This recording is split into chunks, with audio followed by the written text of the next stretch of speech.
These cases have been taken from the files of the Army Intelligence Corps, the Office of Special Investigation, U.S. Air Force, and the Office of Naval Intelligence. Today, we're going to show you 3 cases of attempted espionage by agents of the Sino-Soviet intelligence system. Now, for security reasons, certain names and locations have been altered. But essentially, these things happen. They're typical case histories. As these cases unfold, you'll recognize the way a Sino or Soviet agent operates, both in finding someone vulnerable to subversion, as well as in their technique of ensnaring him, then applying pressure to get him to play ball. We show you these cases so you'll be on your guard. Today, all over the world, there are thousands of Sino-Soviet intelligence agents with money to burn, looking for unsuspecting targets for exploitation among members of our forces. There may be someone right now taking your measure, probing for a vulnerable area, whether it be loneliness, indebtedness, desire for sex, easy money, or the sporting life. In fact, everyone in uniform could be a target of opportunity for exploitation if he is vulnerable. Profit from these cases. Learn how to recognize the approach of an enemy agent, and if ever approached, what to do. Remember, these things happened. They may never happen to you. Then again, they may.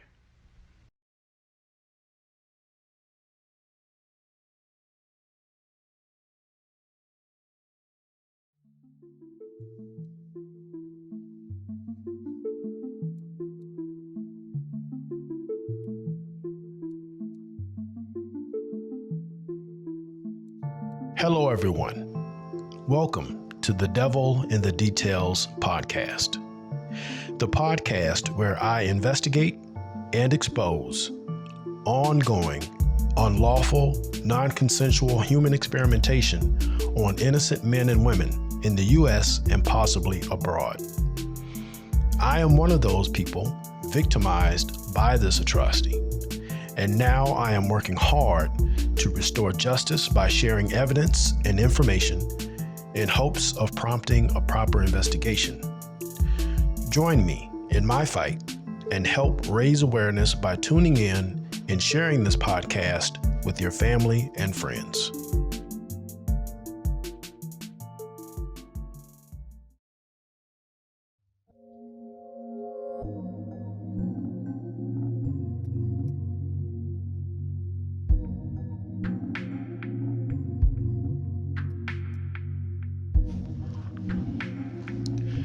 Welcome to part 3 in my series on Informants.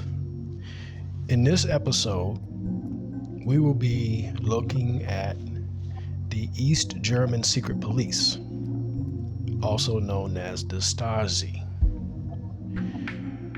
On my petition at change.org, the address is change.org/will-to-live.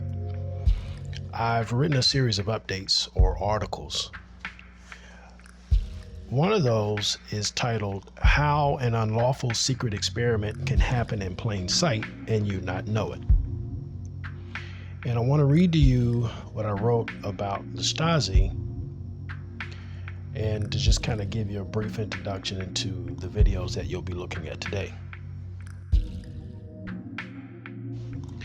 After World War II, the citizens of East Germany were kept under constant surveillance by their government's secret police, known as the Stasi. The Stasi regularly used informants. Take 7. After World War II, the citizens of East Germany were kept under constant surveillance by their government's secret police, known as the Stasi. The Stasi regularly used informants.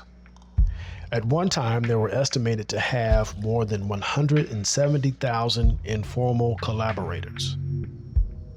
The Stasi's informal informants or collaborators were everyday citizens incentivized to spy on their neighbors, friends, family, and co-workers for the same purpose as the Nazis and the Mississippi Sovereignty Commission.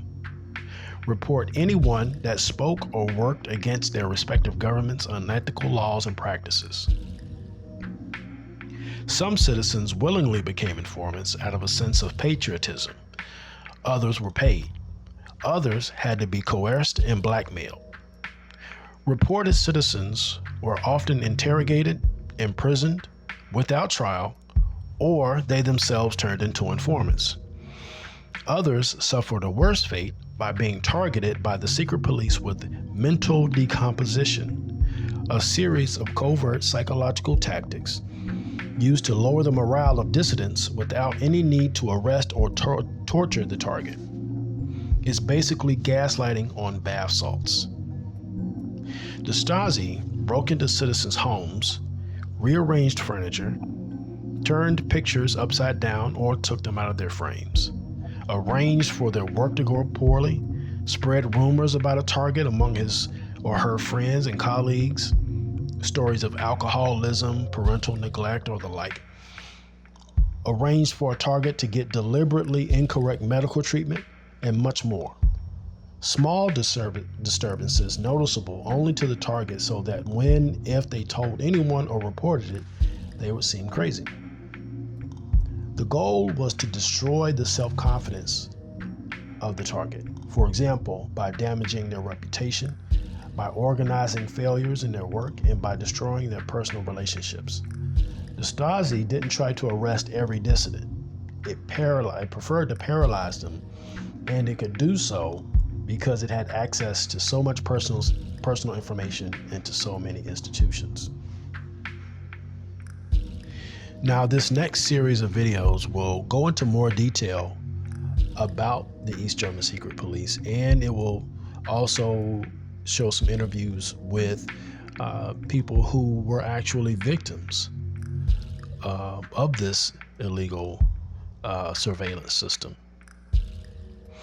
Now, the East German Secret Police is who the U.S. intelligence agencies, that's who they model themselves after. That's who they aspire to be. Them and the Nazis. You know, they use a lot of their tactics. They use those to spy on citizens, to spy on other countries, you know. But anyway, let's get to it. I hope that you'll enjoy these videos. I'm thinking about doing a fourth part to this. I don't know, but either way, stay tuned to the next episode. Please share this with your family and friends. Share this episode, share the podcast. Let me know your feedback if you're enjoying these. And that's it. I'll see you soon.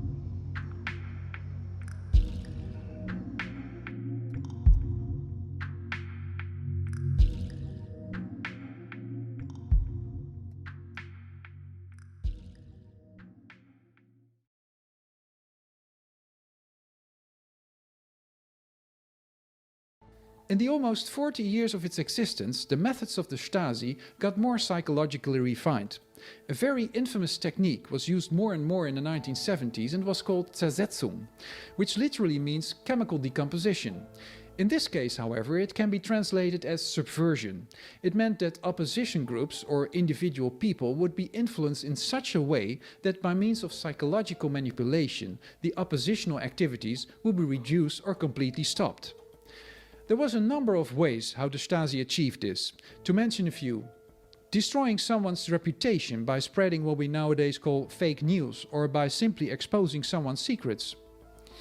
making it look like a person is a Stasi informer by, for example, spreading rumors about MFS activities or by sending fake meeting invitations so that he or she would not be trusted anymore and be expelled from the group. Influencing someone's professional life by arranging failures that affected a person's career. All these manipulations could be combined with psychological terror by acts of violence and threats. More than 111 kilometers, 68 miles of Stasi files still exist. A part of the files had been shredded and destroyed in 1989 and 1990. Up to today, still 16,000 bags containing hand-torn paper documents are still being reconstructed. After the German reunification, it was discussed whether the files should be made open to the public. On one hand, the people should have the right to know if they had a file. On the other hand, there was a fear of retaliation and that the people would start go hunting former Stasi officials. At the end of 1991, it was decided to give access to the files whereby all names mentioned in the files will be blackened. 7.5 million requests have been made since then, and millions of people have already taken a look in their Stasi file.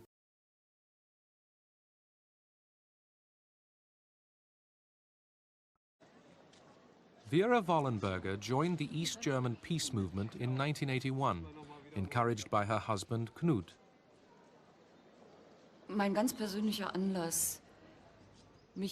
personal motivation for opposing state policies was the decision in the early 80s to station nuclear missiles in the GDR and to introduce military instruction in schools. Vera and her family were constantly harassed by the Stasi, who burgled her house and made sure she lost her teaching job. Her husband stood by her throughout. In 1988, Vera was arrested on her way to this demonstration. Her crime? Carrying a banner which bore Rosa Luxemburg's words, "Freedom is how free your opponent is." She was interrogated and imprisoned. In 1991, after the collapse of the GDR, Vera got access to her Stasi file, in which she learned that the main informer against her had been her own husband. I can't really say how I felt. It was such an extreme situation, rather as if one had died for a moment and then returned to life. The surprising thing was, the reports were written as if about a stranger, not about a wife. To him, I was an enemy of the state, and he had done everything to fight me, the enemy. At the height of the Cold War, East Germany's infamous Stasi secret police kept meticulous records about those it spied on, imprisoned and tortured. When the Berlin Wall came down and Germany was reunited, much of that archive survived. Millions of documents that catalogue years of repression. Many former citizens are still haunted by the dark times revealed in those files, when family and friends became informers, when freedom was only a dream. But now time is running out for those searching for answers and justice.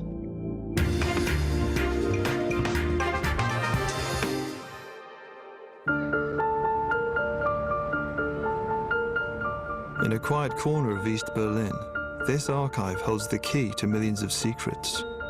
Once headquarters to East Germany's feared secret police, it was here that the Stasi stored their records, the intimate details of millions of people.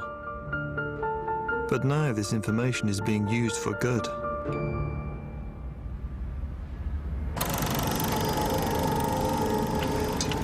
This month marks the 50th anniversary of the building of the Berlin Wall. It stood 28 years, a potent symbol of communist repression. Its fall in 1989 marked the end of the Cold War. But in Berlin today, the Cold War is still being fought between the Stasi and their victims. The German establishment is riddled with former Stasi, from police chiefs to judges, while those they oppressed are largely ignored. But the victims' cause has just been boosted by the appointment of Roland Jahn a charismatic former dissident, to head the Stasi archive.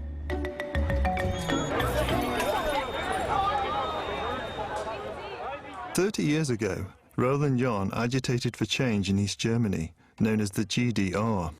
Ja, ich habe nicht gewartet darauf, dass man mir die Freiheiten gibt, sondern ich habe mir die Freiheit genommen. Ich habe mir die Meinungsfreiheit genommen, ich habe mir die Informationsfreiheit genommen, ich habe mir die Versammlungsfreiheit genommen und deswegen wurde ich ins Gefängnis gesperrt. Lebe unsere sozialistische Deutsche Demokratische Republik! Erich Honecker, East Germany's last dictator, ruled the country with an iron fist, personally overseeing the building of the Berlin Wall. The Stasi, once Europe's largest secret police force, had 102,000 officers and a network of 500,000 informers. 1 in every 30 East German citizens was complicit in a system that destroyed the lives of those who did not fit in. Also ich war 17 Jahre alt, 1985. Da habe ich mich während eines Urlaubs in Budapest in Ungarn in einen Politiker aus der Bundesrepublik verliebt. Und die Staatssicherheit hat das mitbekommen, weil er mich ziemlich häufig in Ostberlin besuchte. Sie wollten mich dann zwingen, als Informant für sie zu arbeiten. Und ich habe gesagt, das mache ich nicht. Und mit dem Moment kam ich ins Blickfeld der Staatssicherheit. Edda Schonhurst was a glamorous TV presenter known to millions in East Germany. Edda did not agree with the communist dictatorship, and when she applied to leave East Germany, the Stasi moved in. Sie haben sich dann 2 konspirative Zimmer eingerichtet, gerade rüber von unserem Haus und rechts von unserem Haus, und uns rund um die Uhr bewacht. Nach einer Woche dann, es war montags früh kurz vor 7 Uhr, ich lag noch im Bett, und da geht die Schlafzimmertür auf und ich denke, meine Kinder kommen noch mal herein. Und stattdessen stehen 12 Stasi-Männer und eine Frau vor meinem Bett. Kommen Sie mit zur Klärung eines Sachverhalts. Und dass diese Klärung nun 3 Jahre dauern würde, wusste ich zu diesem Zeitpunkt noch nicht.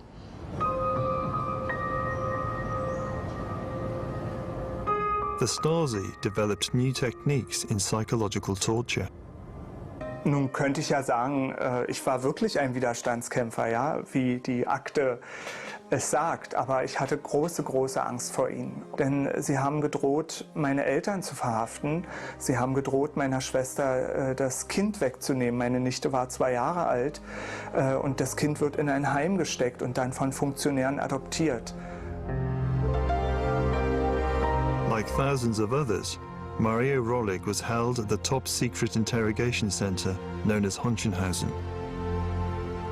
They had designed Hohenschönhausen prison as a psychological torture. And the main method was isolation. It was completely silent in this prison. And the only noise you heard frequently was the banging of the cell doors and the knocking of the bolts. And the guards did this especially loud because they wanted to demonstrate, even if the prisoner was successful to leave the prison in his thought, yeah? The banging of the cell doors and the knocking of the bolts reminded him that he was imprisoned and that he couldn't escape. The prisoners had to sleep on their backs, their hands over the blanket, and this was checked during the night by the guards. And when a prisoner changed this position during sleeping, he was waked up by banging with the bolts, and the hatch was open and the guards shouted inside, "Keep on the sleeping room." After months of interrogation, detainees were sent to a network of remote prisons like Honeck, an East German gulag where political prisoners were forced to work. Beim Eingang, in dem Eingangsbereich, also der Aufnahmebereich, da waren wir so 2 oder 3 Tage und da habe ich einmal Mittagessen bringen müssen in so eine Arrestzelle. Das nannte sich Tigerkäfig und da drin war eine Frau die war zum Tier geworden. Die war so aggressiv, dass die Wachfrauen nicht mehr da reingegangen sind. Die haben praktisch uns Neuankömmlinge diesen Anblick gegeben, damit wir gleich lernen, wie es da lang geht in dem Hause. 24 Frauen auf einen Raum, 3 Stock Metallbetten, eine Toilette für alle und 3 Waschgelegenheiten an so einem Schweinetrog. Und unter dem Motto: uns sind 10 Mörder lieber als ein politischer Gefangener. It was particularly hard for mothers. Edith Fiedler's son was sent to a school for mentally handicapped children, although he had no such disability. Diese beiden Bilder, die wurden mir von zu Hause geschickt, von meinem Sohn, während meiner Haftzeit in Hoheneck. Und dann durfte ich mir eins aussuchen und eins ständig bei mir tragen. But Edith's son was luckier than most. Margot Honecker, the dictator's wife and Minister for Education, introduced a policy of forced adoption of the children of jailed dissidents. No one knows how many children were taken because no records were kept. Das Schlimme, was die Stasi gemacht hat, ist ja, dass sie Menschen zersetzt hat. Das war ein offizieller Begriff der Stasi, damit man die Oppositionellen in ihrer Persönlichkeit zerstört. If prisoners were deemed to be of no further use to the state or could not be broken by the Stasi, they were sold to West Germany. It was a lucrative practice which helped keep the GDR afloat. I was sentenced to 1 year of imprisonment, and after 10 months of imprisonment, West Germany paid for my release, or East Germany sold me. The average price per prisoner was 96,000 Deutsche Mark. In values today, it means 68,000 euros. No one expected the Berlin Wall to fall. When it did, the Stasi began destroying the evidence of the crimes they had committed. But their headquarters was stormed, and most of the files saved.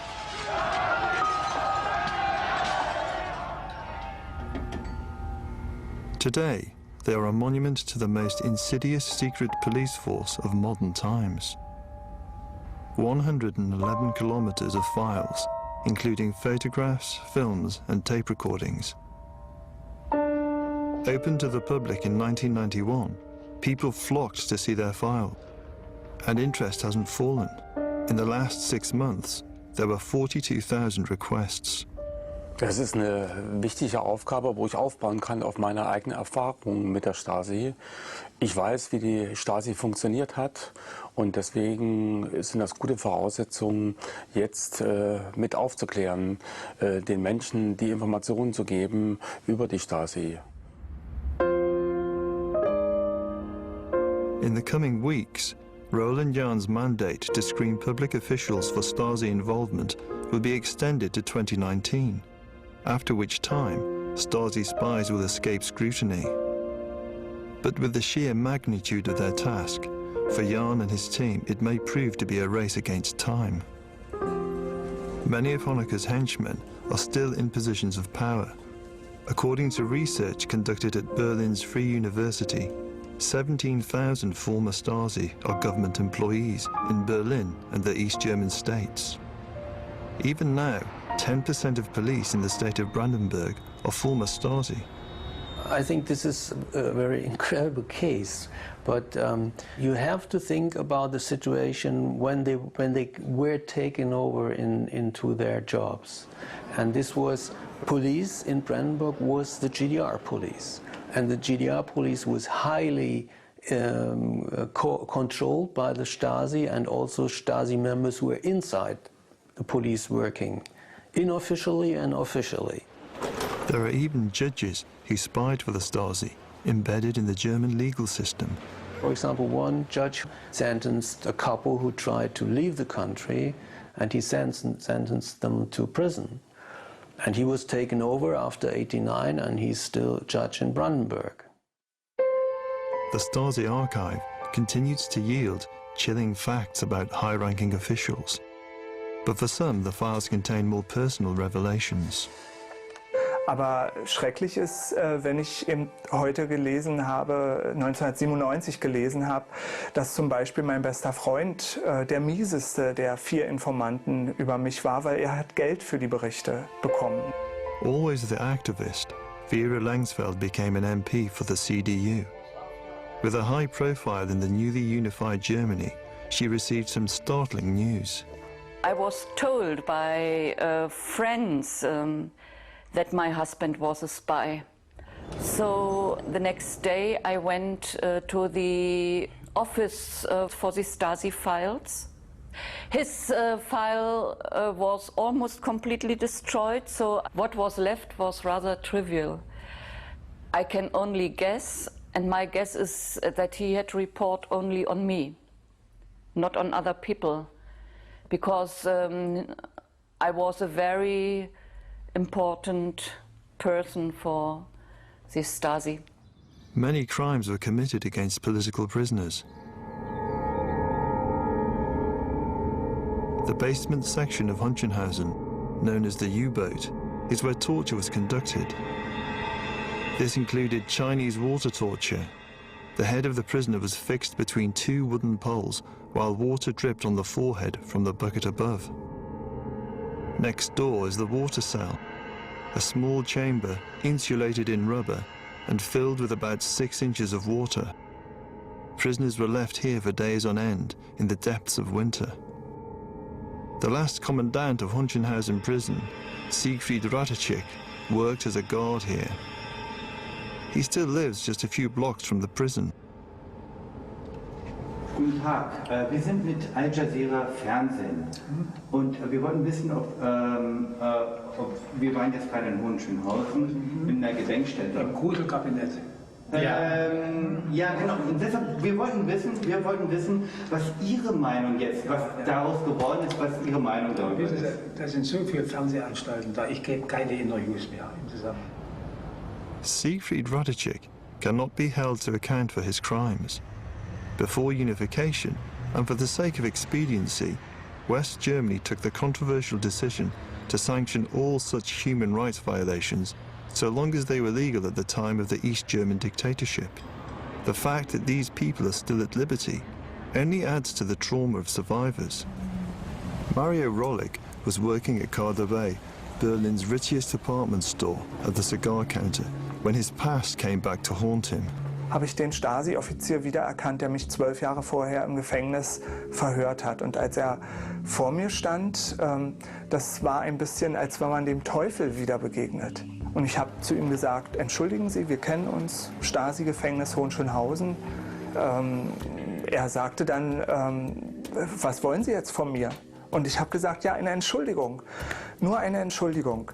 Und dann sagte er, wofür? Sie sind doch ein Verbrecher.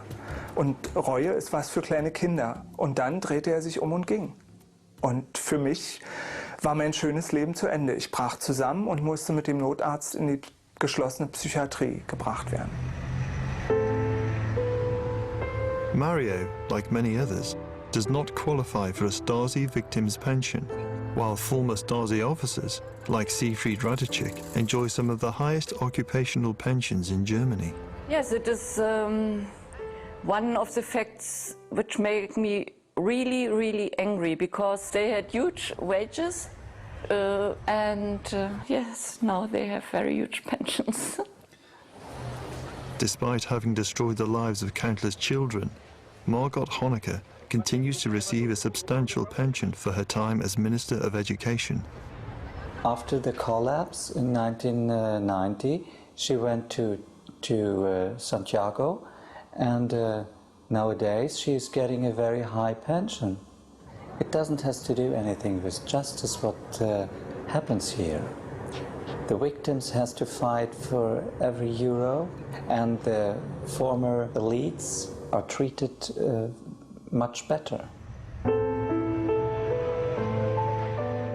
Since reunification in 1990, almost no one has been jailed for state crimes committed in the GDR.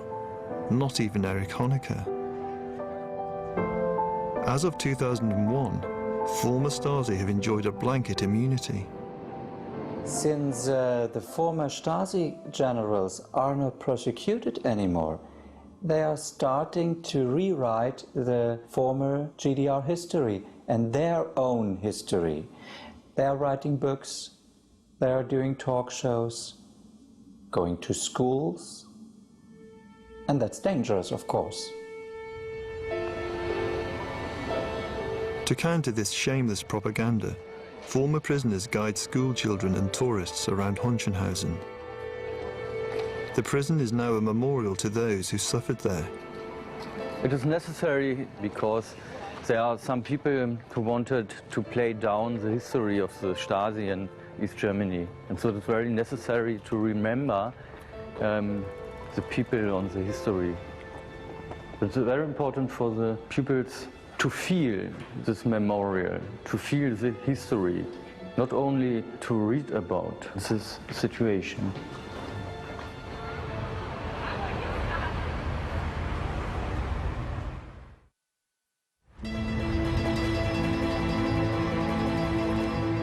But some in Germany would like to see the memorial closed. Hans Bauer was the Deputy State Prosecutor for East Germany. He is the spokesman for the GRH, the Society for Legal and Humanitarian Support, a body which represents former Stasi. Its offices are in the publishing house of the old GDR state newspaper, Neue Deutschland. His group published books to show the positive side of the GDR, dismissing accusations of torture. Absolute Lüge. Absolute Lüge. Es gab klare Regelungen, Ordnungen, nicht zuletzt eine Aufsicht der Staatsanwaltschaft über die Untersuchungshaftanstalten, alles in der Strafprozessordnung der DDR geregelt. The GRH claimed that former Stasi are victims of Western propaganda, excluded from political posts. But it hasn't barred high-flying politicians like Gregor Gysi. Erstmals in der Geschichte der Bundesrepublik Deutschland. His party, the Left, made a dramatic breakthrough in the last general election, scoring 12% of the national vote and sharing power in Berlin. Seen here on YouTube, Margot Honecker gloated over the party's success. 12%, fast 12% der Stimmen zu kriegen. The left's rising star, Bodo Ramelow, sparked outrage when he denied that East Germany was an unjust state. He sees no reason to bar Stasi spies from politics. In meiner Fraktion ist ein IM, der sich selbst geoutet hat, der seit 21 Jahren mit seiner IM-Akte öffentlich umgeht. Und ich habe eine zweite Kollegin, die war für die Kriminalpolizei. Also sie hat sich der Öffentlichkeit mit ihrer Akte gestellt und ist jetzt zweimal hintereinander direkt gewählt worden vom Volk. Das heißt, dem darf man nicht jede Woche wieder vorhalten, dass er Schuld auf sich geladen hat. If you look at the program the left-wing party has, then you can see that they want to start with the socialist system again. Most of the people are against any dictatorship, any socialist, communist regime, and against the left-wing party, of course, because, I mean, that is the former state party. We have even a former guard of Hohenschönhausen who is now a member of the Bundestag. And he served as a guard in Hohenschönhausen when I was a prisoner there. And I'm only lucky that I'm not a member of the parliament of the Bundestag any longer, because I couldn't cope with the idea that a former Hohenschönhausen guard is sitting next to me in the Bundestag plenum. The German government has asked Roland John to conduct an urgent review into the extent of Stasi infiltration of previous parliaments. Also die Stasi hat ja versucht, in den letzten Tagen ihrer Existenz Akten zu vernichten, aber sie hat es nicht ganz geschafft. Sie hat sie vorvernichtet, sie hat sie zerrissen, mit der Hand zerrissen zum Beispiel. Many believe it was the most sensitive files which the Stasi began destroying. Files relevant to people who are still in positions of power.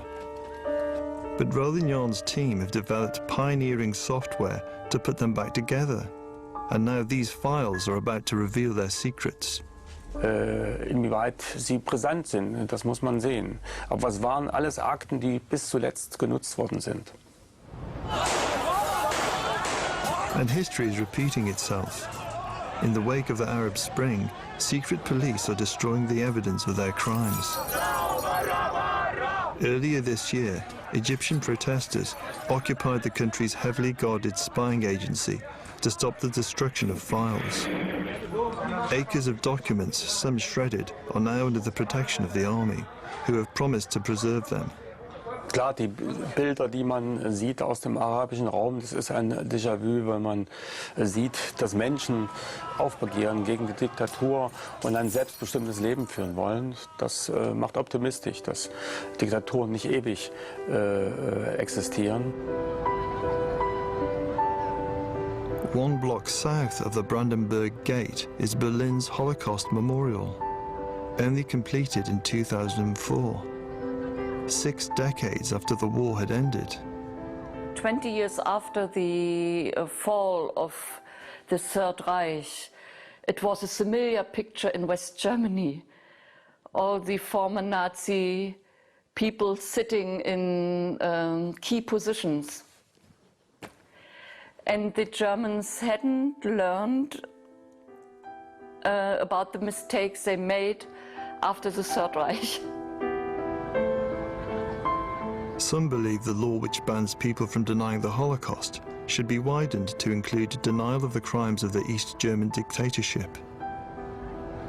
Und zwar, dass es unter Strafe steht, die Leugnung der kommunistischen Verbrechen insgesamt. Ja, also nicht nur der Verbrechen in der DDR, sondern der kommunistischen Verbrechen insgesamt wäre der größte Traum für mich, wenn es so ein Gesetz gibt für die Bestrafung dieser Leugnung. Und nicht nur für mich, sondern für alle ehemals Verfolgten und deren Familien. The German government have promised to finance the archive for one more term, which will expire in 2019.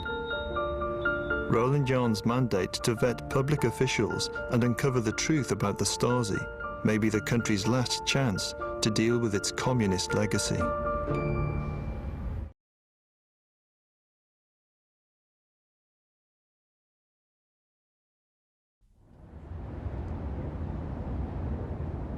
From the heart of East Berlin, a group of middle-aged men ran the Cold War for the East.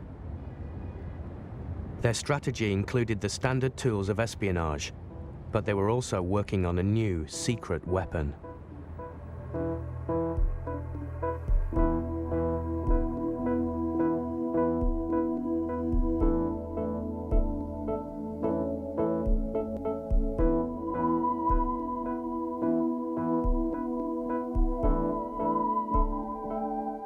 From the early 1960s until the collapse of communism in 1989, this group spent years designing the perfect man.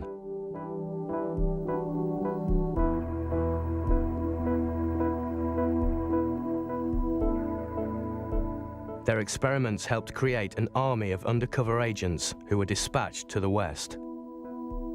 Their task: to seduce lonely West German secretaries and persuade them to hand over government secrets.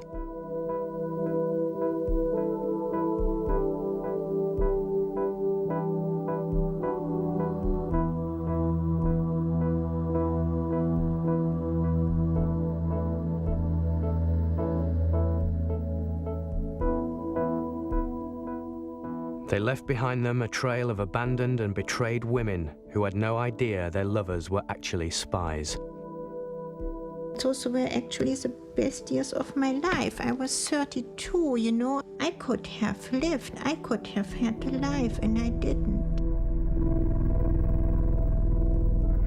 Known as Romeos, They were experts in the art of pretending to love.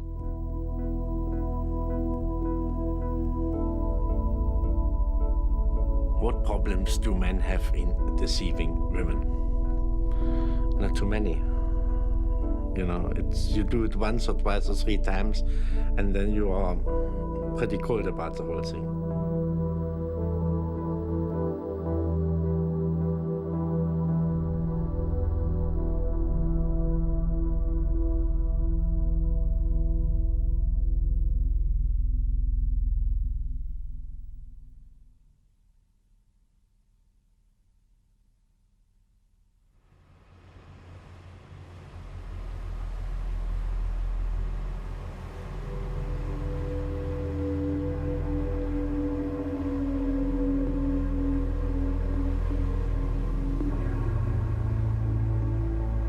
A lot of people will think it's just infatuation or sexual attraction. It was all of that, but it was much, much more. It was an eternal longing within me, which I never even knew I had until I actually saw him.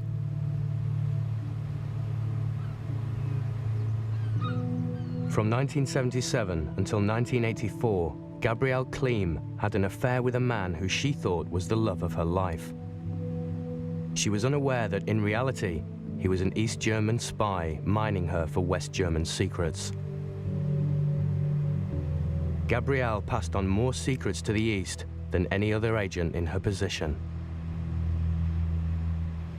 He should have gotten an Oscar. The Oscar would be too small of an award for his portrayal, you know, because he was a fantastic actor. Really, seriously, because he never made me doubt this for a minute. The Romeos were trained to exploit what different women dreamed of in a man. Margaret Herker met her Romeo lover in 1968. For 17 years, she too unknowingly became a key source for the East. Er hatte ja nicht den Auftrag, I suppose his instructions were to humour me, to adapt to me, to listen, be attentive. And at the time it was important to have the feeling there was someone there for me. I'd never had that before. I'd never had anyone I could talk to about my problems.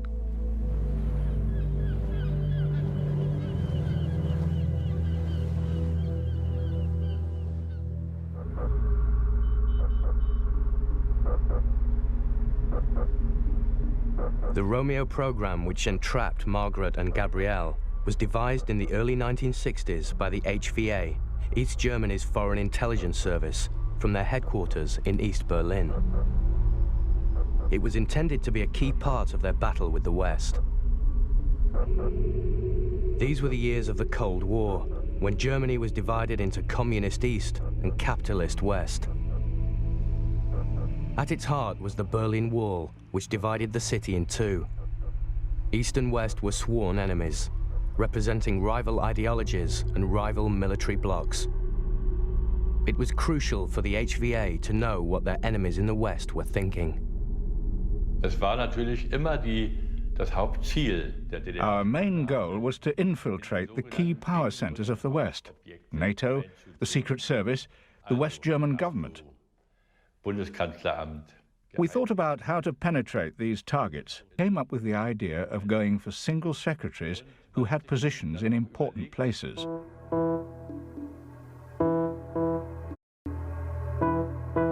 It was the Romeos' job to seduce the Western secretaries and mine them for secrets. The East Germans looked for very specific qualities in the men who were to be sent to the West.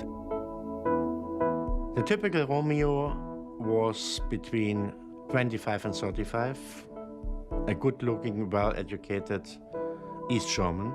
He had good manners and would be attractive to lonely women. Also in erster Linie musste die absolute politische Zuverlässigkeit. First and foremost, they had to be politically reliable. What was the use of a good-looking man if he couldn't be trusted?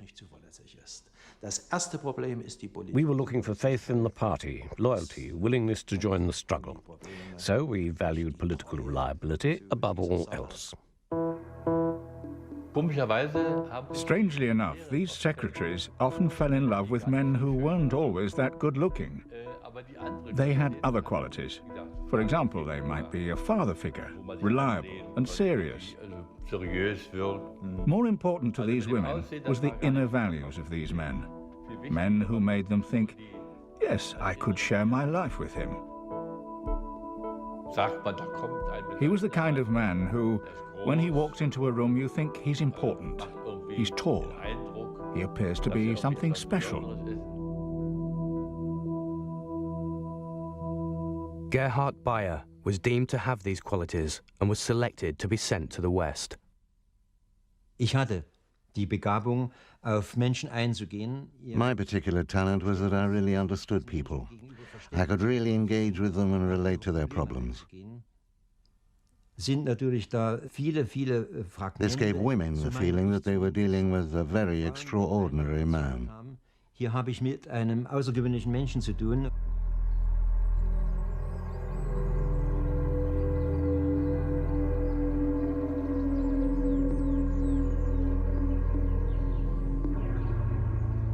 To learn their trade, the men selected as Romeos were sent to Belzig, a secret training camp outside Berlin. The syllabus was extensive: Marxist-Leninism, espionage, and most importantly, human nature.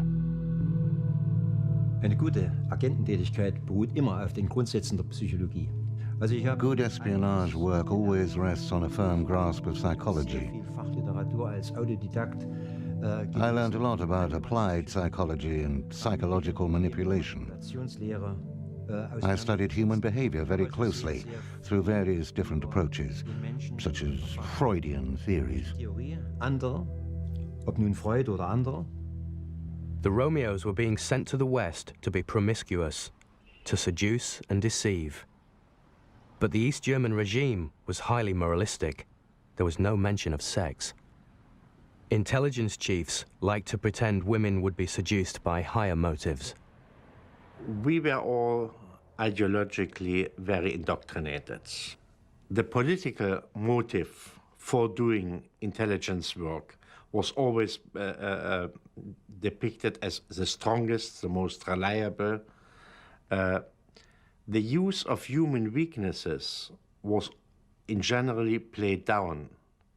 You didn't want to be seen as working with sleazy characters. It was a contradiction the Romeos also had to deal with. Die sollten also moralisch sein. Die Frau in der DDR war ja auch. We were told that morality was all important. The wife was highly valued in East German society. You should never deceive your wife. But these guys were told that they had to go to the West and do the very opposite. This was a conflict that was always there and was never discussed. Their training over, most Romeos were sent to Bonn, West Germany's capital. It was the home of government ministries and foreign embassies, the key targets for the East Germans. Bonn is a relatively small town, full of ministries and administration. The professionals, so the politicians who worked there, they usually had their family lives, but they had lots of secretaries. And we knew that Bonn was a lonely place. These women didn't have anything to do in the evening. And for a woman, they had to find a partner. It's nearly impossible. They work long hours, they don't have a lot of spare time, and there are just not enough possible partners. It was not only a difficult place to meet men, it was just no place at all to meet men. The competition was fierce. I mean, if there was one man, word of mouth, you know, before he even arrived, everybody said, oh, there's somebody coming who is not married, because most of them were married. And then there were just 20 or more women waiting for this person.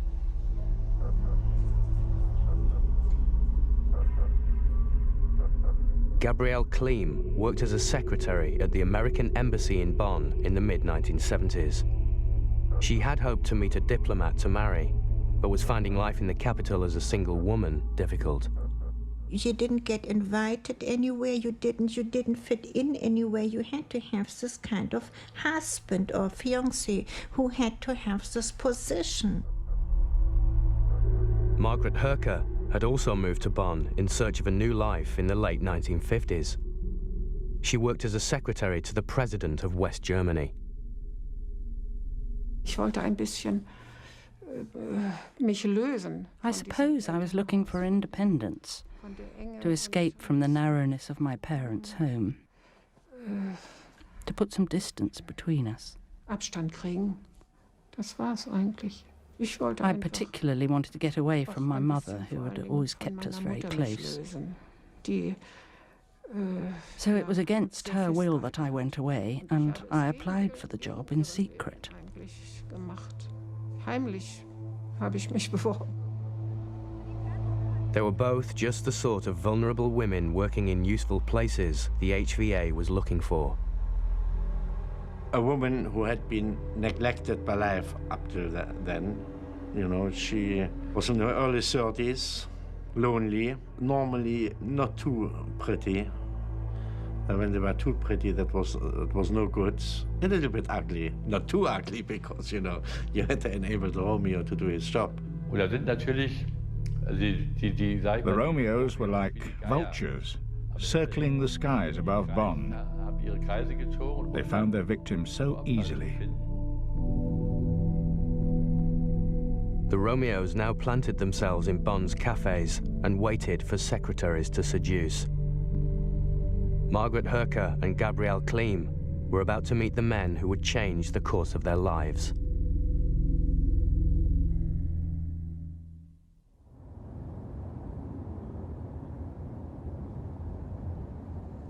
One summer afternoon, Gabrielle Kleem, a secretary at the American Embassy in Bonn, was waiting to meet a gentleman friend at a cafe on the banks of the River Rhine.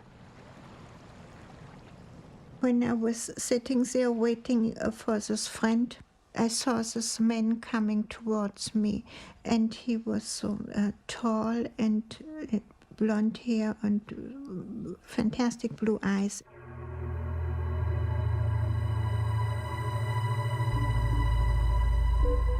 I thought that a man like this would be actually the answer to all of my inner dreams, and I looked at him and he came closer and closer, and then he talked to me, and I thought, well, if ever in my life I could have a boyfriend like this. And then he asked me out, and he said that we could go for dinner, and he wanted to spend the evening with me.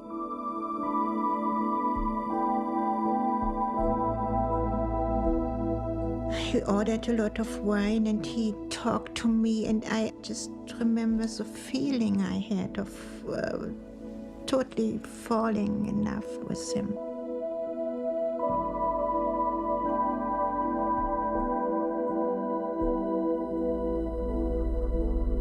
The man who approached Gabrielle in the cafe was a Romeo. His bosses in Berlin had intricately planned this first meeting. They'd been watching her for 2 years to see what type of Romeo would suit her best. The man she was supposed to be meeting that day was also an HVA agent she had met a year earlier. He had intentionally not turned up and sent Romeo agent Frank Dietzel to meet her instead. They studied the psychology of the women exactly. This was very important. For example, she doesn't have a husband. What does she do in her spare time? That was researched in great detail.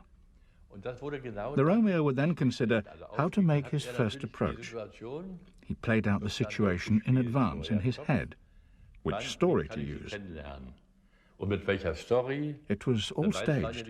It was pure theatre. That day on the Rhine, the HVA had got it just right. It was not only that he was so tremendously good looking, that he was so intelligent. Also, he reminded me of my father, which I never had.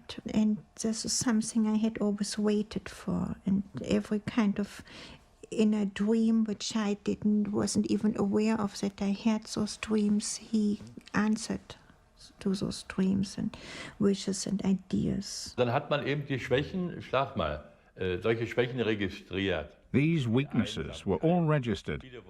Loneliness was a big one, like they wanted a father figure. So our man arrives on the scene. He has money, he's good-looking and charming. The secretary becomes obsessed, and she will do everything not to lose him. First encounters between a Romeo and a potential source were not always planned in advance. Romeos were always on the lookout for secretaries to seduce. For Margaret Herker, it was a chance meeting outside a telephone box near her house. Hatte mich beobachtet von seiner Wohnung aus. He'd seen me from his flat. It overlooked the telephone box I used. I'd been waiting to call my parents, but hadn't been able to get through, so I'd been pacing up and down outside. He'd heard my steps and had come down. I'd never seen him in my life before.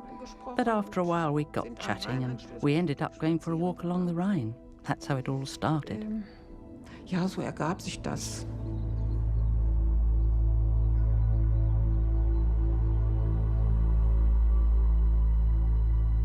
The Romeo told Margaret his name was Franz Becker, and he claimed to be a student. She revealed she was a secretary to the West German president. Als ich ihm gesagt habe, wo ich arbeite. When I told him where I work, he was unable to conceal the fact that he was a bit nervous, a little bit excited. And I suppose he thought that's fantastic, and it fitted in very nicely, of course. HVA chiefs in Berlin were immediately alerted that a very important contact had been made, nothing less than a secretary to the president of West Germany. It was now Franz Becker's job to turn that contact into a source. Das war immer die gleiche Methode. We always used the same method. Create trust, build the foundations for a long relationship, manipulate emotions. This was the simplest method, rooted in basic human nature. Margaret and Becker began an intimate sexual relationship. Ja, weil auch sagte, braucht mich. He said he needed me because he was all alone in the world. I'm not sure whether it was pity I felt, but I did have this sense of being somehow responsible for him, a kind of maternal feeling. And when he visited me at my flat, it seemed to me as if he was coming home, that he was coming back to where he belonged. Also, kommt nach Haus. Becker spent 3 years developing the relationship, with no mention of obtaining any secrets. He tapped into her loneliness and her need for companionship. Ja, man konnte sich schon auf ihn verlassen. Well, he was the sort of person you could rely on. That was important. Oh, hat nicht viel... He was a wonderful listener. He really engaged with me. He made me feel as if I was someone special. For most of these women, it was probably a dream come true. They suddenly have a partner who's very attentive, who's very nice, who avoids all mistakes, who wants to keep the relationship stable and going. And here you have almost the ideal partner.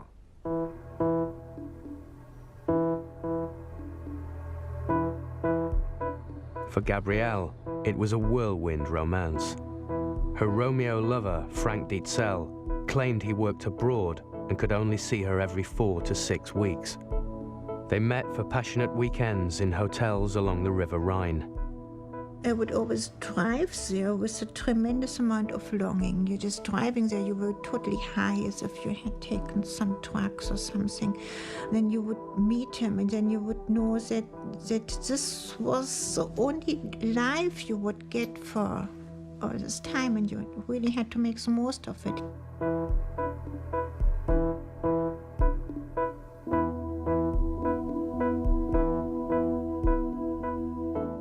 The way he moved and and he just oozed sexuality. And so I was sexually totally dependent on him.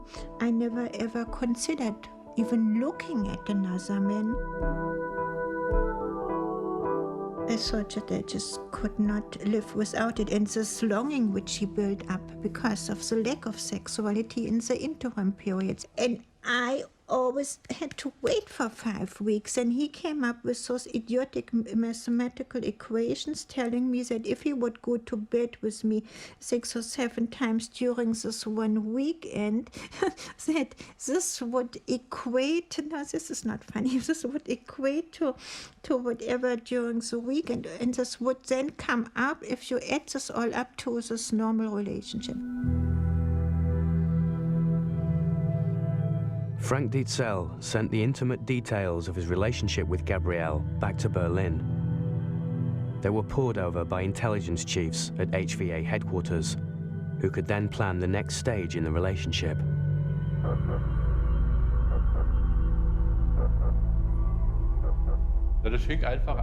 Sex played a role, of course. It was reported whether sex was important to the woman. This kind of information was included in a dossier, and the Romeo used it to plan his behavior. The Romeo would report about sex verbally to his controller, but that side of things was left pretty much to the Romeo to manage as he saw fit. But it was discussed when it was relevant to the operation. Gabrielle may have fallen passionately in love, but for all Romeos, sex served a very specific purpose. We had an expression for this. We called it the post-coital readiness to disclose information. What this meant was that women you were sleeping with were prepared to reveal an enormous amount after sex. This will never happen during the day when they're at their most rational, which is why you have to work on them in the evening, when they're at their most emotional. Und das muss man natürlich dann auch nutzen. So ist es.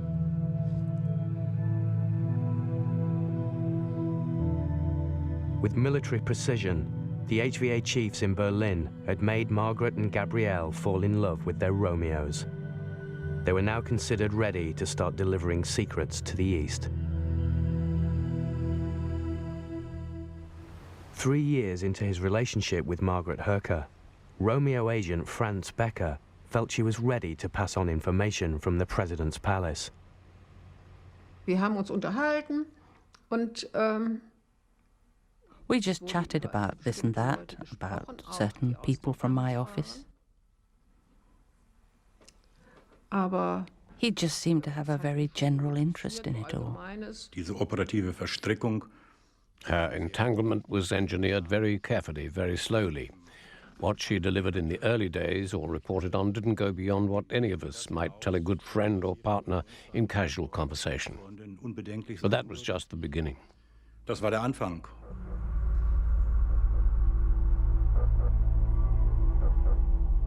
After 2 years of receiving this verbal information, he felt ready to ask her for more. Secret documents from the palace. Margaret had now been with him for 5 years and trusted him when he told her who he worked for. Natürlich nie von einem Geheimdienst gesprochen. He never talked about secret services, of course. There was what he called the firm, which had its headquarters in Zurich. All I knew was that it was a right-wing organization. When he asked me to give him documents, I didn't say, of course, I'll do it. I just said, I'll see what I can do if I happen to find anything. I agreed, so he had something to offer the firm.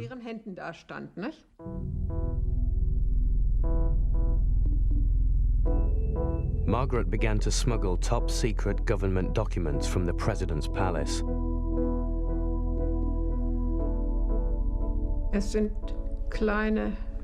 What I took were just little notes which I could slip very easily into my handbag, or a thin carbon copy which I could fold up and hide in one of its compartments. Ein Fach in die Handtasche getan. Das ist auch gegenüber den Chefs. I had a good relationship with my bosses, but this was a breach of trust no one would have thought I was capable of. was mir kein Mensch zugetraut. I ask myself how Franz managed to bring me to this point. Even now I ask myself this. He told me I was helping him. I don't know, I just can't explain it. Ja, ich kann es nicht erklären.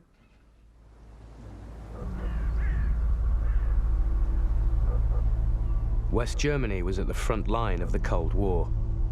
Thousands of British and American troops were stationed there in NATO bases. All top-secret reports on negotiations within NATO were sent to the West German president. This was the information the East Germans wanted. Margaret Hoeker gave it to them. In der seinerzeitigen Situation, because of the situation at that time, the heightened tension between East and West, this information was extremely sensitive. It was rather like Big Brother looking over your shoulder at all negotiations between the alliance partners. über die Schulter geschaut hätte.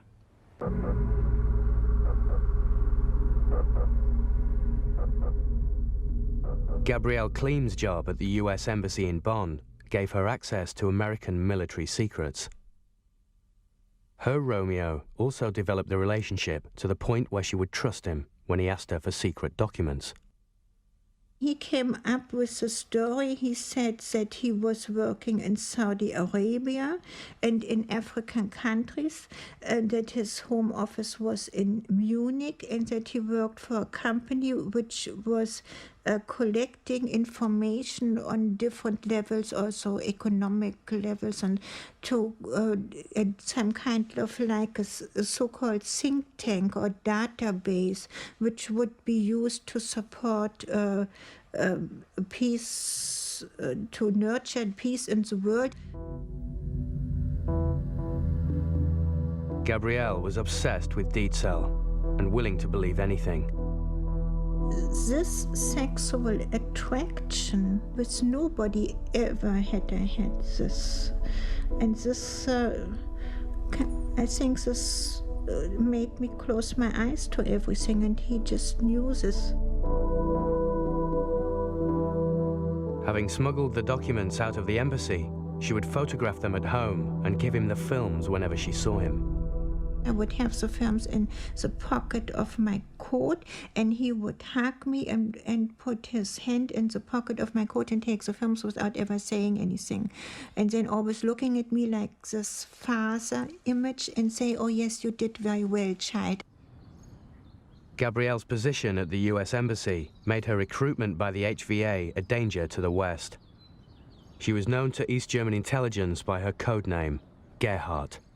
The source Gerhard was one of the most important the East Germans ever had in terms of the quantity of information and the extent of information that was being passed to East Berlin.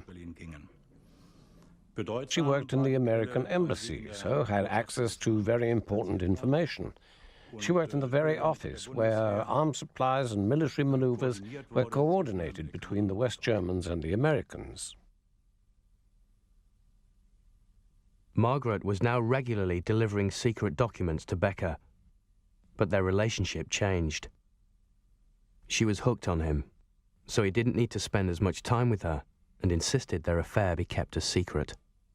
I never really had an address. I never really had a telephone number where I could call him. Right up to the end, I didn't.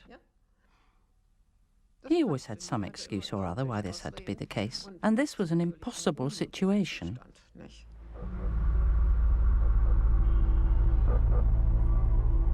Becker gave regular reports to his bosses back in the East on the state of the relationship.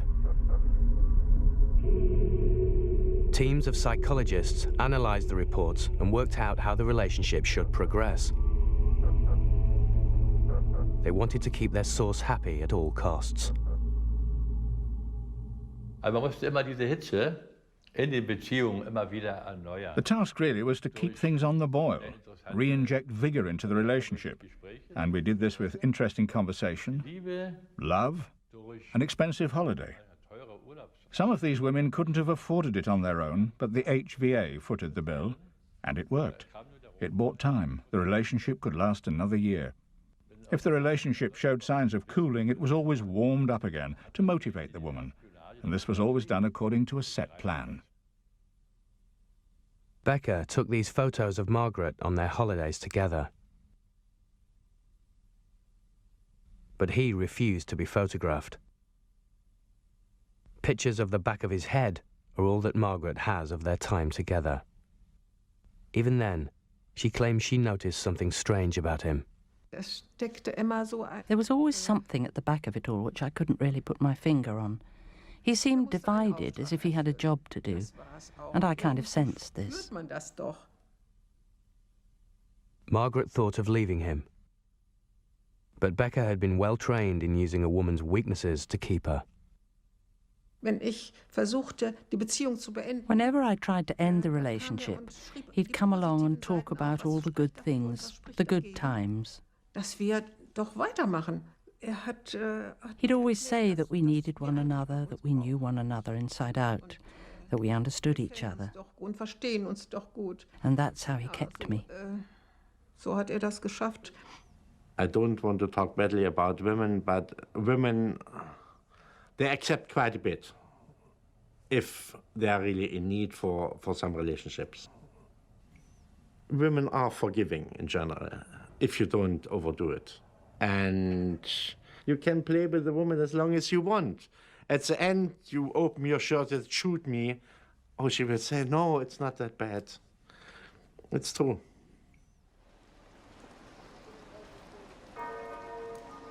Long stretches apart, secrecy.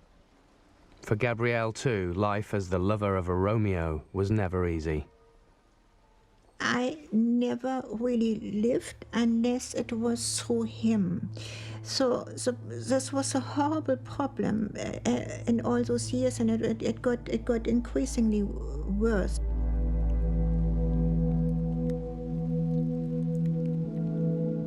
You would think, oh well, she didn't see him for 5 weeks, and she had a life in those interval periods, but I didn't. I didn't have any life. I didn't go out. I didn't do anything. I didn't do anything what I wanted. Berlin couldn't risk Gabrielle becoming too unhappy. They couldn't afford to lose such a valuable source. She had to believe there was a future with her Romeo. Dietzel kept her by promising what she most wanted in the world. We were in Düsseldorf and walking along, and he lifted me up in front of a window so we could both look into our reflections, and he said, oh, we were such a beautiful couple, and we will get married next spring. Of course, I was ecstatic. I was dancing with joy. I thought now I would finally have a life.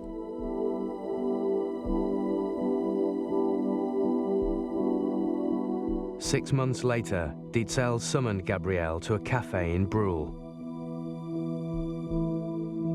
Because I thought, well, we were going to get married. I was ecstatic with joy, and I thought that he would tell me, you know, something about the wedding plans. But Romeos were not supposed to marry their source. They lived in West Germany under a false identity, and marriage would involve too many checks. So he made his excuses. The wedding was off. I thought that maybe this relationship would now break up, you know, because he had hurt me really not only so much, but too much. But the relationship did not break up. The trips to the Rhine and Gabrielle's spying continued year after year. Secret details of Western missile systems and NATO exercises were all passed on. It was the only way Gabrielle could keep Dietzel. He always played this fantastic role. He thought, of course, if you don't bring any more of those documents, my love for you will certainly not die, but I don't know how I could keep on seeing you. Of course, if he would have said, if you don't give me any more documents, bloody well, I don't come to see you anymore, then even I would have walked. But he always said, yes, I will do the most I can, but I don't know how I can do it, and always calculating and everything, you know. And that's how he got me to do it.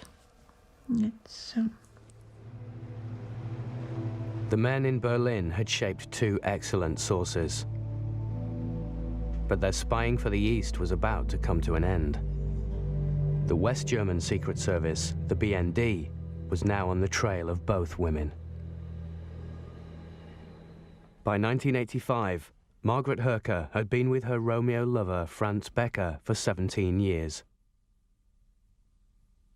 For 14 of those, she had been passing on secrets from the president's palace.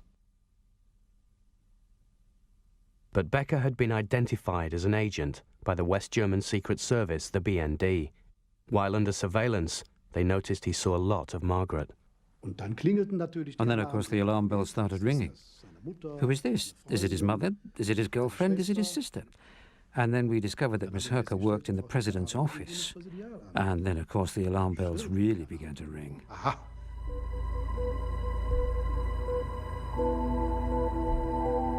Margaret's flat in Bonn was now put under surveillance.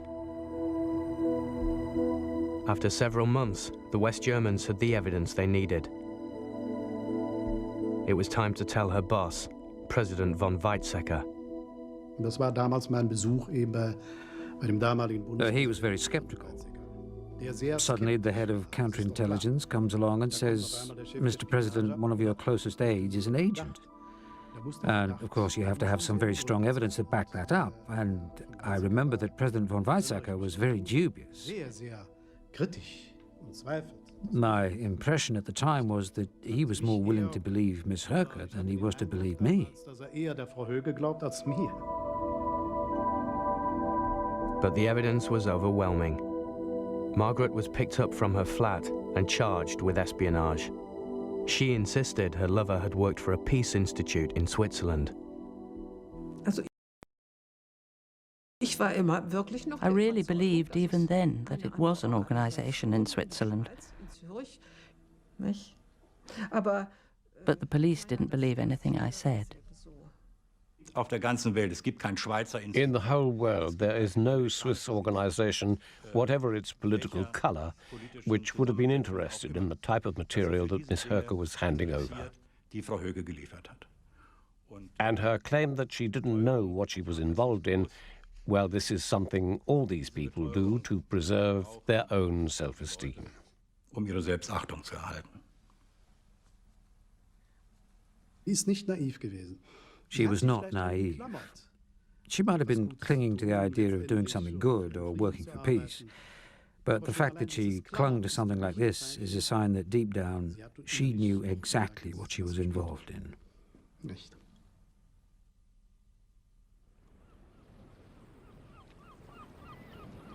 For the first time, Margaret discovered that the man she had loved for 17 years had secretly been spying for the East. I only discovered later that he was already married when he was sent over here. That was a terrible revelation for me. I mean, the whole thing was bad enough, but the fact that he'd always gone on about how he was all alone in the world, without family. He could have spared me that, I think. Das hätte nicht sein müssen, denke ich.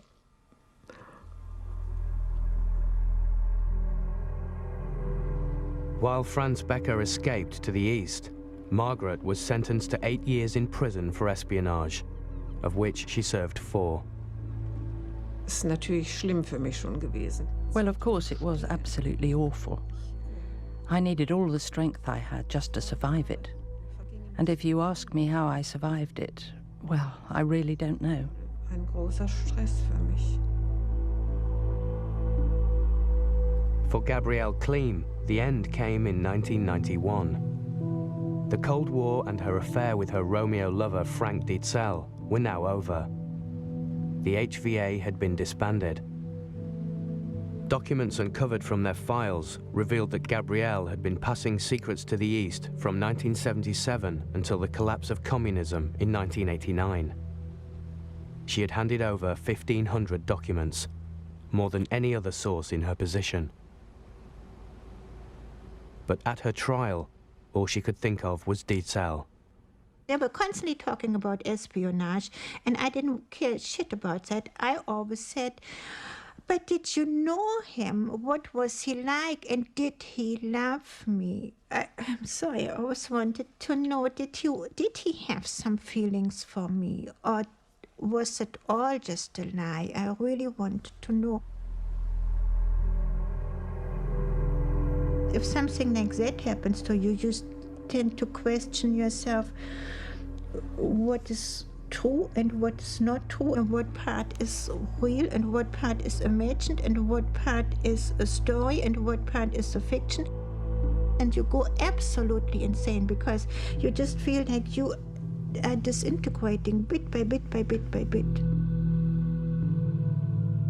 Memories were false. Everything you lived for was kind of taken away. So you have practically no identity.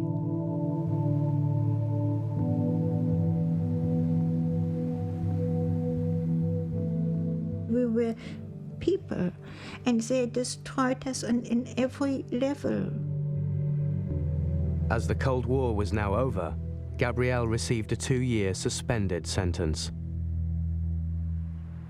The men who ran the operation from Berlin were not even put on trial, as they were deemed to have been doing their job. I think it's so devastating that some stupid assholes, I'm sorry, whom I don't know from a hole in the ground, sit in some stupid shit office in East Germany, picking people, women out, you know, like animals for testing, and saying, okay, we are going to destroy her life. Today, Margaret Herker lives alone in her parents' old house. After her release from prison, she had nowhere to go but the place she had left 30 years earlier in search of an exciting life in Bonn. She has not seen Franz Becker since her arrest. He is now seriously ill. Ich denke, muss jetzt mit sich zurechtkommen. It seems to me that he now has to live with himself, and that must be hard enough. But I think I've worked through a lot of this. This is his issue now. I don't have any feelings of hatred. The relationship was a huge part of my life.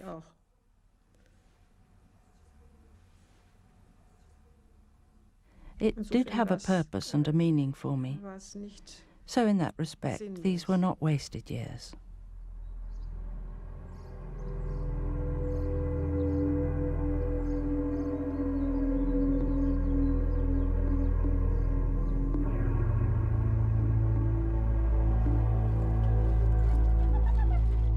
Gabrielle Kleem now lives alone in Holland with her 13 dogs.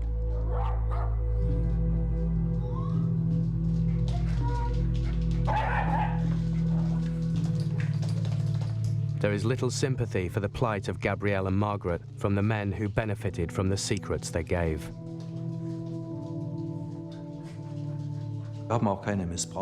We never abused women.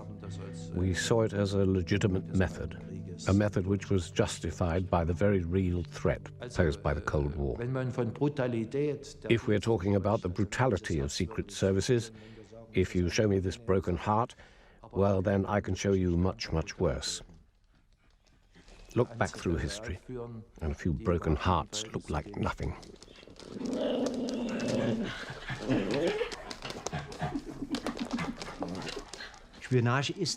Whichever way you look at it, espionage is a dirty business, but it's necessary. There is always a point where you want to know more from someone than he's prepared to reveal, and to get at this information, you use all the means at your disposal. And because the human being is always the weakest link in the chain, you use this weakness to your own advantage. C'est la vie. C'est la vie. If it hadn't been the Romeo, for this poor woman, there would be 10 years of a happy life maybe missing. I don't think there was a too big human cost to it, because it goes into the general mixture of human fate and human happiness and unhappiness. Some of them are probably very happy with their Romeos.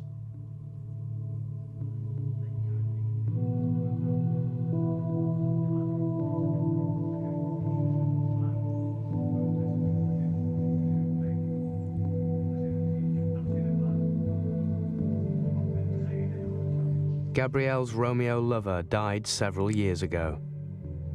He may have deceived her to keep her spying, but to this day, she has not let go. If he would walk into my life like I remember him, I'm terribly afraid that I would fall in love with him again. And because I'm now alone again, totally alone,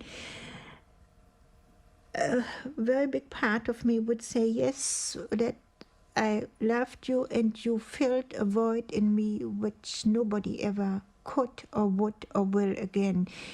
And why don't we just move on from there, oh God, and live for once together? Hij had ook nog een pakje groene Riesla in die check zitten.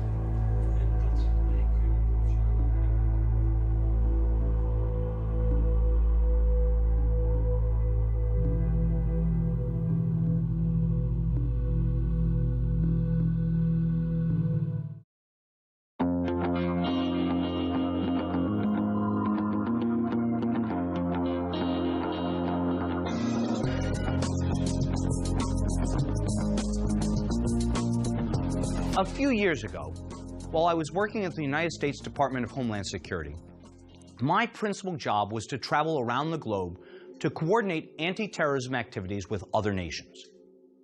One of the places that I visited most frequently was Germany.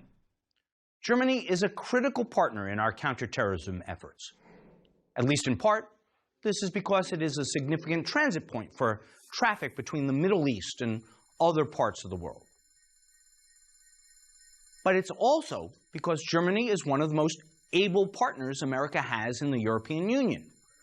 The Germans, with 80 million people and a vigorous economy, are capable of significant assistance when they are inclined to provide it. But that was the confounding thing. It was always difficult for me to understand the Germans. To my mind, they seemed to be the Europeans who were most like Americans, good-natured, effective, willing to work hard. They sort of reminded me of Texans. At the same time, they were unwilling or unable to use those capabilities in the way we wanted to fight the terrorist activities that we were seeing. In particular, their attitude was very different than Americans' views on how to conduct surveillance and about when they would be willing to share information they collected with anyone outside of the German government. There were clearly positive benefits to enhanced information sharing between the United States and Germany, but the Germans were simply unwilling to change their practices. They explained this to me as a legacy of their own history.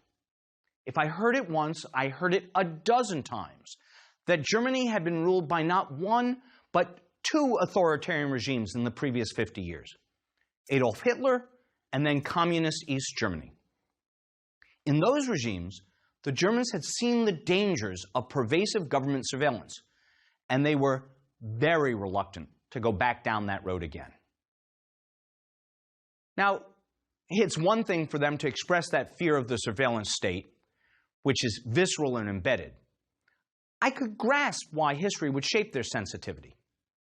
But I didn't really understand until I saw the movie The Lives of Others. It's a beautiful film that won an Academy Award for Best Foreign Language Movie. It tells a story about Stasi surveillance in East Germany before the fall of the Berlin Wall. If you've never seen it, I recommend you do so. It brings home why surveillance really matters. Broadly, the movie is about a German intelligence officer who is ordered to conduct surveillance on a well-to-do German couple. The man is a playwright and the woman is an actress.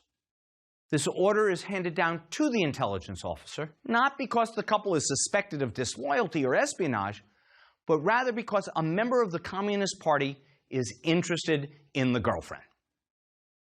The communist official wants the intelligence agency to discover something bad about the boyfriend so he can have his way with the girlfriend. And the story is about how the act of surveillance affects not only the boyfriend and girlfriend who became aware of it, but also about how being a watcher changes the intelligence agent himself and transforms him. It's an amazingly powerful revelation. Just as importantly, the movie preserves for us an insight into what the Stasi culture was like. And that's the subject of today's lecture. I want to first talk about the Nazi precursor to the Stasi system, then we'll describe how Stasi surveillance functioned. We will also close with a short consideration of why, if at all, the Stasi history is relevant to contemporary debates. Prior to the Cold War standoff between Eastern and Western Europe, there was, of course, significant state surveillance in Germany during the Nazi regime leading up to and throughout World War II. The author, Erik Larson, describes the problem in his book, In the Garden of Beasts. Set during the early years of the Nazi government, it's about the life and times of America's ambassador to Germany, William Dodd, and the Dodd family, who lived in Germany during the early and mid-1930s. The book is based on Dodd's own diary, that of his flighty daughter Martha, and the abundant wealth of diplomatic cables that went back and forth from the Berlin embassy to the Department of State headquarters in Washington. As Larson tells the story, Dodd and his family were acutely aware of widespread Nazi surveillance. Prevailing wisdom held that Nazi agents hid their microphones in telephones to pick up conversations.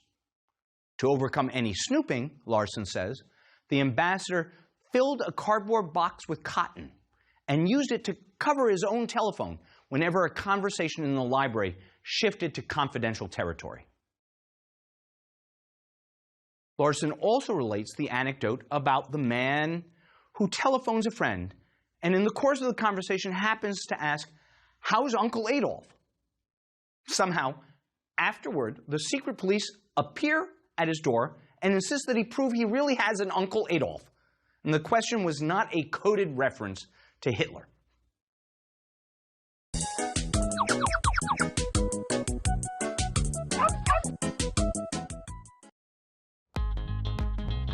I like it. It's mine. The prices blow my mind. I feel so rich. I feel like a billionaire. I'm shopping like a billionaire. I'm shopping like a billionaire. Let's go. I'm shopping like a billionaire. I get it. Larson says Germans began looking over their shoulders at every encounter and came to practice what became known as the German glance, a quick look in all directions when encountering a friend or acquaintance on the street.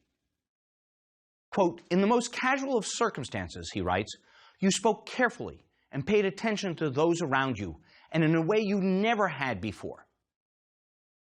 Nazi surveillance was undergirded by one of the most sophisticated data collection and analysis systems of the time. It was possibly the first systematic use of data balance by a nation-state.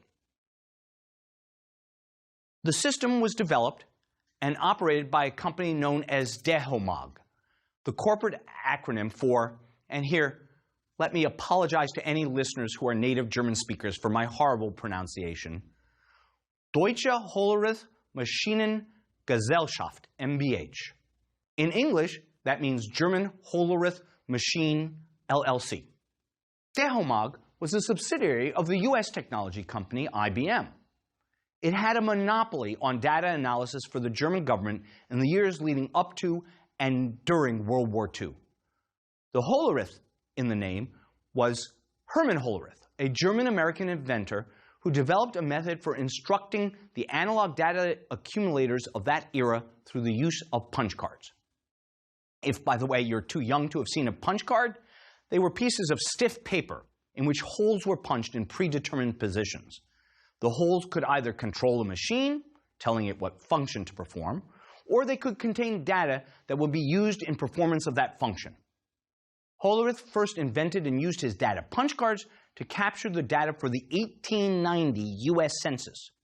He founded the Tabulating Machine Company in 1896, which in 1924 became known as the International Business Machines Corporation, or IBM. During the Nazi era, IBM punch cards were used to compile data on Jewish citizens in Germany as part of the German census. According to Edwin Black, writing in the New Yorker magazine, quote, one series of punch cards were designed to record religion, national origin, and mother tongue, but by creating special columns and rows for Jew, Polish language, Polish nationality, the fur trade as an occupation, and then Berlin, Nazis could quickly cross-tabulate at the rate of 25,000 cards per hour exactly how many Berlin furriers were Jews of Polish extraction. Railroad cars could take 2 weeks to locate and route, and now could be swiftly dispatched in just 48 hours by means of a vast network of punch card machines. Indeed, IBM services coursed through the entire German infrastructure in Europe. Close quote. IBM disputes some of what Black has written, particularly with regard to their motivations, but it does not dispute the fundamental point that its technology was a component of Nazi surveillance capability. Against this background, it's easy to see how surveillance came to pervade communist East Germany after World War II, and why contemporary Germans so highly value privacy and limits on state surveillance. The internal security force for the German Democratic Republic, also known as East Germany, was known as the Ministerium für Staatssicherheit, MFS, commonly known as the Stasi. Many commentators describe it as the most repressive and oppressive surveillance system ever operated. One of my favorite stories about Stasi surveillance is told by the German Chancellor, Angela Merkel. Early in her career, shortly after interviewing for a job as a scientific assistant at an East German university, apparently she was approached by the Stasi and asked to be an informant for the state. She says she turned down the offer and got off by explaining that she was a blabbermouth who couldn't keep her mouth shut. It's a wonderful story, especially since she became known as a very closed-mouthed leader of one of Europe's most important countries. Now, here are some, though by no means all, of the activities that the Stasi undertook during its heyday. It had, of course, a system for monitoring telephone conversations. It also had what is known as a mail cover system that opened up letters and parcels coming in from overseas, as well as mail to certain targeted people. It tracked all of the few foreigners who were allowed into East Germany. And perhaps my favorite was a division whose job it was to detect whether any citizens had illegal Western foods in their garbage. The Stasi even took odor samples to enrich their files on suspects. If you go to the Stasi Museum today, you can see them. Rows of jars with yellow cloth inside. The Stasi systematically and secretly collected the smells of suspected dissidents for use as a comparison. For example, dogs might compare the smell on a flyer for a protest meeting against the smell from a suspected organizer. When in 2007, the current German government did something similar, collecting scent samples from protesters at a G8 meeting, the reaction was, as you would expect, quick and decidedly negative. Here's one more example of how Stasi surveillance worked. The German news magazine Der Spiegel once reported how a nosy Hausfrau, who had been asked by her neighbors to water their plants while they were away, went snooping through their cupboards and found the makings for a delicious, and by standards of austere East Germany, lavish West German pudding. Once the nosy neighbor informed state security, that was enough for the family breadwinner to be fired from his job and for the entire household to plunge into destitution. The Stasi's most insidious characteristic was not its army of civil servants. Rather, what distinguished Stasi from other surveillance systems was the massive number of its informants, the company of whom Chancellor Merkel wisely chose not to join. In Germany, they were known as informal collaborators, or inoffizielle Mitarbeiter, IMs. Though estimates vary, we can say with confidence that in 1989, on the cusp of the fall of the Berlin Wall, the East German government employed more than 170,000 of these IMs. When you consider that the entire population of the country was only 16 million at the time, this means that more than 1% of the population served as informants. And if you exclude the very young and the very old from the population, it is likely that as many as 2% of the population of adult age were IMs. Perhaps worst of all, some 10,000 of these informants were under the age of 18. They were children, many of them perhaps spying on their parents. I've seen one estimate in John O. Kohler's book, Stasi, The Untold Story of the East German Secret Police, suggesting that if occasional informants are included, as many as 2 million East Germans were watching their fellow citizens. If true, such a number surely validates Nazi hunter Simon Wiesenthal's belief that the Stasi were even more oppressive than the Nazi Gestapo. Using Wiesenthal's figures for the Nazi Gestapo during World War II, there was one officer for every 2,000 German citizens. By comparison, according to John Kohler, the ratio for the Stasi was one secret policeman per 166 East Germans. When the regular informants are added, there would have been at least one spy watching every 66 citizens. And when one adds in the estimated number of part-time snoops, like the plant-watering neighbor, the result is nothing short of monstrous. One informer per 6.5 citizens. Again, there is some historical dispute. Some German researchers think Kohler's numbers are exaggerated. But even if we don't count the informants, the Stasi workforce was larger on a per capita basis than the Gestapo or the Soviet KGB. Sometimes, the only thing more difficult than running a business is finding the right words to market it. Lucky for you, our new AI content generator doesn't sweat words. Just tell it what you want to create, enter a few details, click Generate Content, and in just seconds it'll give you options to build from or leave as is. Writer's block? Not anymore. With artificial intelligence doing the wordsmithing for you, you can craft the perfect message in the blink of an AI.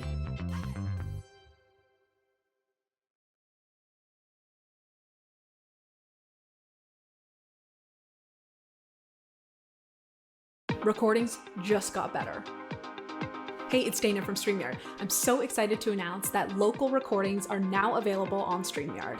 Have you ever done a recording where your guest just had terrible internet issues? They were blurry, they were freezing. You could almost Gestapo or the Soviet KGB. One of the most insidious forms of Stasi surveillance went by the name Zersetzung. Zersetzung was, broadly speaking, a form of psychological harassment that was designed to wreak havoc on an individual without any need to arrest or torture the target. As the German historian Hubertus Knabe puts it, the word is difficult to translate because it means originally biodegradation, but actually it's quite accurate a description. The goal was to destroy secretly the self-confidence of people, for example, by damaging their reputation, by organizing failures in their work, and by destroying their personal relationships. Considering this, East Germany was a very modern dictatorship. The Stasi didn't try to arrest every dissident. It preferred to paralyze them, and it could do so because it had access to so much personal information and to so many institutions. What would some of these techniques be? How did they work? Well, as Knabe mentions, some of them were semi-overt. The Stasi would arrange, for example, for your work to go poorly. Though the causes might not be known to the subject of the attack, the effects were pretty evident. Other techniques were more insidious. It would sometimes, for example, spread rumors about a target amongst his or her friends and colleagues. stories of alcoholism, parental neglect, or the like. Sometimes the Stasi would play mischievous mind games with the target. They might, for example, enter his or her house and move the furniture around. Or they might change the time on an alarm clock, or replace the tea bags with different types of tea. Talk about messing with your mind. Other tactics were similarly abusive. Reports exist of the Stasi arranging for a target to get deliberately incorrect medical treatment, or to receive doctored photographs purporting to show him in a compromising position. One report, perhaps apocryphal, has the Stasi sending a vibrator to the wife of the target of one of their operations, evidently as a way of sending a message about his lovemaking. Why use Zersetzung? For any number of reasons. First and foremost, there is the in terrorem effect of the technique. The victim doesn't know what's happening. The mystery makes the adverse situation all the more difficult, and everybody around the target can watch as he or she crumbles under the relentless pressure of state harassment. Think of the psychological effects such a pervasive system must have had on the population. Think of the times that a German citizen was convinced that the person on the train next to him was a government agent, and yet that fear was purely in his head. It speaks to the paranoia that builds up once you start to think that some enormous, invisible, sinister organization is out to get you. Against our real adversaries, that sense of dread is very effective. We want Al-Qaeda to think we know more about them than we actually do. And in an authoritarian state like East Germany, it is a wonderfully effective means of control. But in a democracy like America, it is a serious problem when your own citizens develop that same sense of dread. And it's nearly impossible to erase once started. Second, Zersetzung is efficient. Holding someone in a cell is expensive. Harassing them every third day is much less so. And it is effective. Finally, an added advantage of psychological operations was their deniability. The Stasi could plausibly say it had no idea about what was happening, and thereby allow the East German regime to maintain a false facade of international respectability. After the fall of the Berlin Wall, the Stasi tried to destroy many of its files. They were thwarted only when East German citizens stormed the offices and stopped them from expunging the records. Perhaps only 10% of the records were destroyed. Nobody knows for sure. How large is the file system that remains? According to the German magazine Der Spiegel, the surviving files occupy more than 100 kilometers, roughly 62 miles of shelf space. In addition, there are 16,000 sacks of shredded documents that some are trying to reconstruct. That's a huge record of human conduct, from the trivial, like the illegally hoarded West German pudding, to the significant. On the other hand, not everybody was in the system. Since the fall of the wall, nearly 3 million Germans have asked to see their files. And somewhat surprisingly, roughly 50% of those who made the request come away disappointed. They don't have a file on record with the Stasi. I suppose that's fundamentally a good thing, but one can also imagine a certain frisson of disappointment. Was I not important enough to be subject to surveillance? The Stasi system was not the only one of its kind.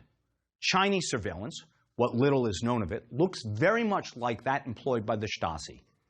Today, for example, it is standard practice for American businesses to warn their traveling employees not to take along their personal electronics and to destroy the phones they do take along before returning to the United States.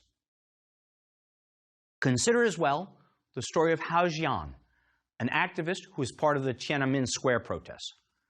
One of his friends who gave a speech in the United States says that Hao, who is not allowed to leave China, has his phone tapped by the police, that they read all of his email, and they follow him physically all the time. As one police officer told Howe, "To me, your life is totally transparent." Imagine what it must be like to be forced to lead a transparent life, one with no privacy at all. Indeed, the intelligence hierarchy in China is sufficiently obscure that almost nobody knows which agency is in charge of domestic surveillance, nor how many citizens are under scrutiny. Or take a walk in the shoes of Eric Talmadge, a reporter for the Associated Press in Tokyo, who covers North Korea. In recent years, he was the only Western reporter given regular access to North Korea. Talmadge told the Washington Post that when he is in Pyongyang, he is shadowed constantly by a minder, that is, someone who accompanies him every time he leaves his office or hotel.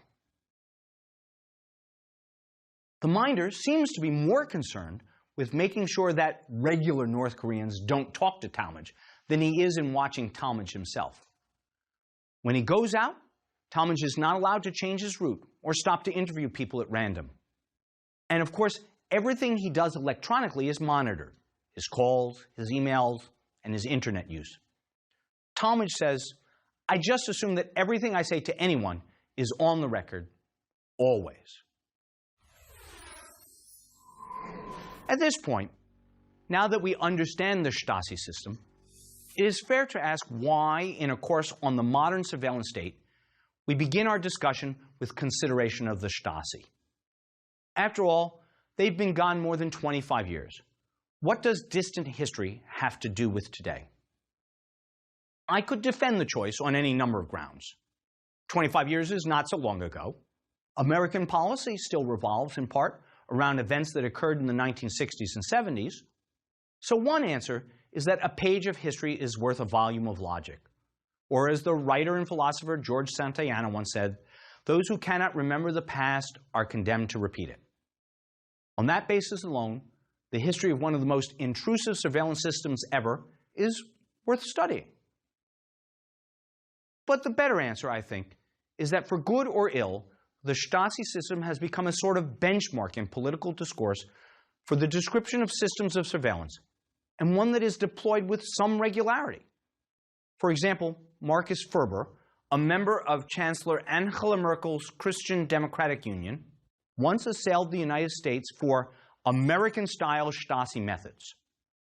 The Nation magazine has also bemoaned the United States as a modern-day Stasi state. And not long ago, in lights on the walls of the U.S. Embassy in Berlin, a German artist projected the message, "United Stasi of America."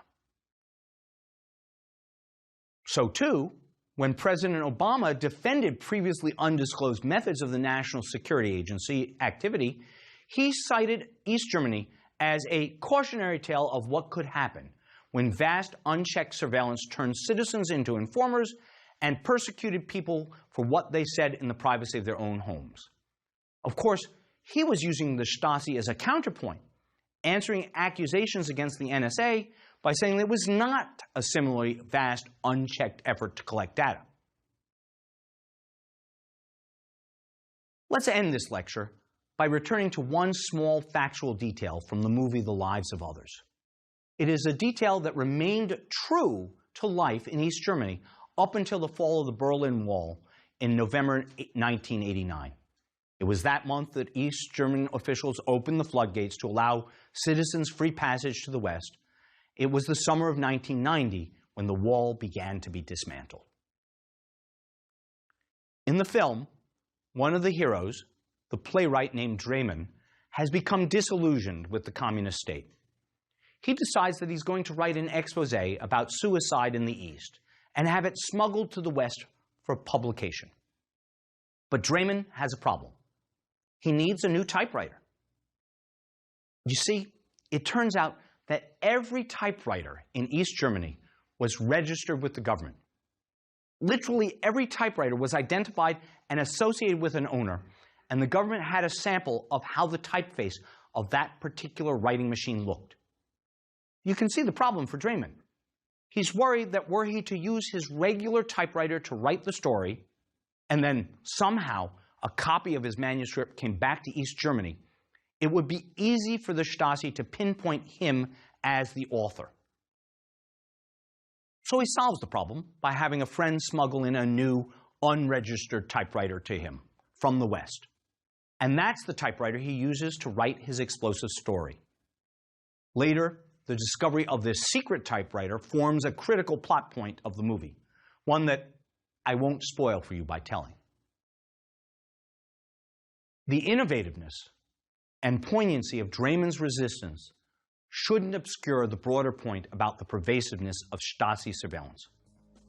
Among the many examples I've offered about surveillance in the former East German Stasi state, some comical, some quite chilling, for me, Draiman's typewriter is the zenith, or more appropriately, the nadir of the surveillance state.